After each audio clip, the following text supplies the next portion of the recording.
اللہ کے حکم کن کو نافذ کرنے سے 4,24,000 آسمانی سال پہلے جب کوئی بھی وجود موجود نہ تھا تو صرف ایک اللہ تھا۔ اس اللہ نے یہ چاہا کہ اس کے علاوہ کوئی ایسا موجود ہو جو اس کی خدائی کی وسعتوں سے لے کر اس کے کبریائی کے مقامات تک اور اس کے کبریائی کے مقامات سے لے کر اس کے قدرت کے کمالات تک اس کے تمام معجزات کو جان کر اور اس کی طاقت کو پہچان کر اس کی تعریف بیان کرے۔ تو اس اللہ نے حکم کن کو نافذ کرنے سے 4,24,000 آسمانی سال پہلے اپنے وجود کی پہچان کرانے کے لیے اپنے ہی نور میں سے ایک نور کو تخلیق کر دیا۔ بس جیسے ہی وہ نور تخلیق ہوا تو وہ نور اپنے خالق کی خدائی کو جان کر اس کی کبریائی کے مقامات کو پہچان کر اور اس کے قدرت کے کمالات کو جان کر اس کی تعریف کرنے لگا، اور یہ نور لاکھوں سال تک مسلسل اپنے خالق کی تعریف کرتا رہا۔ بس لاکھوں سال کے بعد اس نور کو بنانے والا پروردگار اس نور کے انداز میں اپنی تعریف سن کر اس نور سے اس قدر متاثر ہوا کہ اس پروردگار نے اس نور کو عزت کے اعلیٰ مقامات عطا کرنا چاہے تو بس ایک حکم جاری کیا، اور اس حکم کے نتیجے میں 12 حجابوں کو وجود میں لایا گیا، اور پھر ان 12 حجابوں کے وجود میں آنے کے بعد یہ نور ان 12 حجابوں میں بھی جا کر اپنے خالق کی پھر سے تعریف کرنے لگا۔ اللہ کے حکم سے اس نور کے لیے جن 12 حجابوں کو وجود میں لایا گیا تھا تو ان 12 حجابوں کے نام حجاب قدرت، حجاب عظمت، حجاب عزت، حجاب خیبت، حجاب جبروت، حجاب رحمت، حجاب نبوت، حجاب کبریا، حجاب منزلت، حجاب رفعت، حجاب سعادت اور حجاب شفاعت ہے۔ یہ نور پہلے حجاب قدرت میں 12,000 سال تک سبحان العلی الاعلی، دوسرے حجاب عظمت میں 11,000 سال تک سبحان عالم السر والخفی، اسی طرح تیسرے حجاب عزت میں 10,000 سال تک سبحان الملک المنان، حجاب خیبت میں 9,000 سال تک سبحان اللہ وبحمدہ، حجاب جبروت میں 8,000 سال تک سبحان کریم الاکرم، حجاب رحمت میں 7,000 سال تک سبحان رب العرش العظیم، حجاب نبوت میں 6,000 سال تک سبحان رب العزت اما یصفون، حجاب کبریا میں 5,000 سال تک سبحان العظیم الاعظم، حجاب منزلت میں 4,000 سال تک سبحان العلیم الکریم الکبیر، حجاب رفعت میں 3,000 سال تک سبحان ذل ملک والملکوت، حجاب سعادت میں 2,000 سال تک سبحان من یزیل الاشیاء ولا یزول، اور حجاب شفاعت میں یہ نور 1,000 سال تک سبحان ربی العظیم وبحمدہ کی صدائے بلند کر کے بس اپنے رب کی تعریف کرتا رہا۔ اسی طرح یہ نور ان 12 مختلف حجابوں میں ہزاروں سال تک مسلسل اپنے پروردگار کی تعریف کرتا رہا۔ بس پھر اس نور کو بنانے والا پروردگار ان 12 حجابوں میں بھی اس نور سے اپنی تعریف سن کر اس قدر متاثر ہوا کہ اس پروردگار نے دوبارہ پھر سے ایک اور حکم جاری کیا، اور اس حکم کے نتیجے میں کرسی کو وجود میں لایا گیا۔ اسی طرح کرسی کے بعد لوح، اور لوح کے بعد قلم کو پیدا کیا گیا، اور پھر پروردگار کی طرف سے قلم پہ یہ حکم جاری کیا گیا کہ اے قلم اپنے بڑی تعریفوں والے پروردگار کے نام سے لکھنا شروع کر۔ تو قلم یہ عرض کرنے لگا کہ اے میرے پروردگار کیا لکھوں؟ تو پروردگار نے قلم سے یہ فرمایا کہ اے قلم اپنے لکھنے کی ابتدا میرے اس کلام سے کر کہ لا الہ الا اللہ محمد رسول اللہ، محمد رسول اللہ۔ بس جیسے ہی قلم نے نام خدا کے ساتھ نام محمد کو سنا تو عرض کرنے لگا کہ اے تمام تعریفوں والے میرے پروردگار،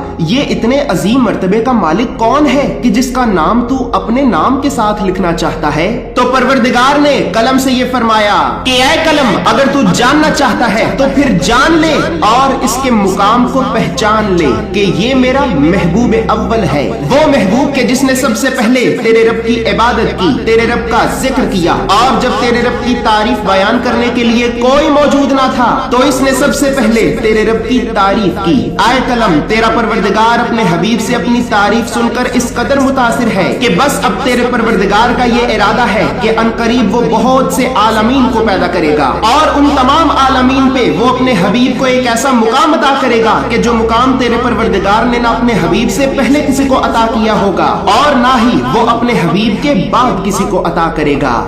بس اسی طرح اللہ نے سب سے پہلے اپنے حبیب کے نور کا تعارف قلم سے کرایا، اور پھر قلم سے تعارف کرانے کے بعد اللہ کے حکم سے نام محمد کو قلم کے ذریعے لوح پہ تحریر کیا گیا، اور وہ نام 4000 آسمانی سال تک اس لوح پہ نور کی طرح چمکتا رہا۔ اسی طرح پھر لوح و قلم کو پیدا کرنے کے بعد اللہ نے اپنے حبیب کے نور کے کچھ حصوں سے ایک عالم کو پیدا کرنے کا ارادہ کیا، تو بس اللہ نے ایک حکم جاری کیا اور اس حکم سے اللہ کے حبیب کا نور 5 حصوں میں تقسیم ہو گیا۔ اللہ نے اپنے حبیب کے نور کے پہلے حصے سے اپنے عرش کو پیدا کیا، دوسرے حصے سے آسمانوں کو پیدا کیا، تیسرے حصے سے چاند اور زمینوں کو پیدا کیا، چوتھے حصے سے سورج جیسے بڑے بڑے ستاروں کو وجود عطا کیا۔ لیکن ان 4 حصوں سے اس سارے عالم کو بنانے کے باوجود بھی یہ سب تاریک تھا، اس میں اندھیرا تھا، تو اللہ نے اندھیرے میں ڈوبے ہوئے اس عالم کو روشن کرنا چاہا، اسے روشنی سے بھرنا چاہا، تو بس اپنے حبیب کے نور کے 5ویں حصے سے پہلی مرتبہ صرف روشنی کو پیدا کیا، اور اسی طرح اللہ کے حبیب کے نور کے انہی 5 حصوں سے پہلی مرتبہ ایک عالم کو وجود میں لایا گیا۔ ویورز، یہاں پر ایک اہم خاص اور ضروری سوال حضرت رسول خدا صلی اللہ علیہ وآلہ وسلم کا مخلوق کے اول ہونے کے بارے میں پیدا ہوتا ہے۔ تو ویورز، یہاں پر یہ بات یاد رہے کہ حضرت رسول خدا جناب محمد مصطفیٰ مخلوق اول ہیں۔ اس بات کا ذکر اللہ نے غور و فکر کرنے والے لوگوں کے لیے پہلے سے ہی قرآن میں واضح طور پر بیان کر دیا ہے، جیسا کہ اللہ رب العزت قرآن میں سورہ مریم کی آیت نمبر 93 میں یہ ارشاد فرماتا ہے کہ آسمانوں اور زمینوں اور اس کائنات میں جو کچھ بھی موجود ہے وہ اللہ کا عبد ہے۔ ویورز، عبد عربی زبان کا لفظ ہے اور اس کا مطلب ہے بندہ، یعنی بندگی کرنے والا یا پھر عبادت کرنے والا۔ اگر میں آپ کو اس آیت کا آسان لفظوں میں مطلب بتاؤں تو اللہ رب العزت ہمیں یہ بتا رہا ہے کہ کائنات کا ذرہ ذرہ اللہ کا بندہ ہے اور اللہ کی عبادت کرتا ہے، اور پھر ساتھ ہی اللہ رب العزت سورہ الزخرف کی آیت نمبر 81 میں یہ فرماتا ہے، قل ان كان للرحمن ولد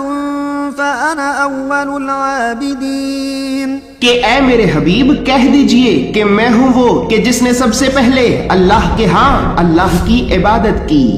اسی طرح قرآن میں ایک اور جگہ پر سورہ آل عمران کی آیت نمبر 83 میں اللہ رب العزت یہ ارشاد فرماتا ہے کہ زمین و آسمان اور کائنات میں موجود ایک ایک ذرہ اللہ کا مسلمان ہے اور اللہ کی بارگاہ میں سر تسلیم ہم کیے ہوئے ہیں۔ اور پھر ساتھ ہی اللہ رب العزت سورہ الانعام کی آیت نمبر 163 میں یہ فرماتا ہے،